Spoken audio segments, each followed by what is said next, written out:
ඔබ මේ දකින්නේ වෙල්වැලි දෙපස බහුලව දැක්ගත හැකි ශාකයක්. මේ ගැටතුඹ නමින් හැඳින්වෙනවා. ගැටතුඹවල ඖෂධීය ගුණ රාශියක් තිබෙනවා. ඉතින් අතීත ගැමියා එළකිරි තම්බනකොට ඒ ජීර්ණයට පහසුව සඳහා ගැටතුඹ මුල් කිහිපයක් එයට එකතු කරා.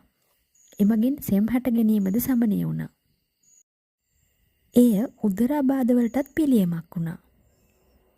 මේ ශාකයේ කොළ කැඳ සදනකටත් ප්‍රයෝජනයට ගන්න පුළුවන්. ඒ වගේම මේ ශාකයේ කොළ වියලා තේමෙන් පානයට ගත හැකියි. මේ මැල්ලුමක් ලෙස සකසා ආහාරයට ගන්න පුළුවන්. ඉතින් මේ කෙලෙස මේ ආහාරයට ගත්තත් මේ හෘද රෝග වලට හිතකර වෙනවා.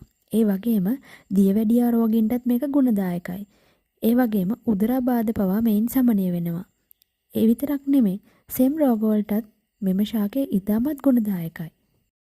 මේ ශාකය සිරුරේ අහිතකර කොලෙස්ටරෝල් මට්ටම පාලනය කරනවා. ඒ වගේම අක්මා රෝගීන්ටත් මෙම ශාකය ගුණදායකයි. ඉතින් මේ ශාකය නිතර පරිභෝජනය කරනකොට පණු රෝගත් අවම වෙනවා. ඒ වගේම රුධිරයත් පිරිසිදු වෙනවා.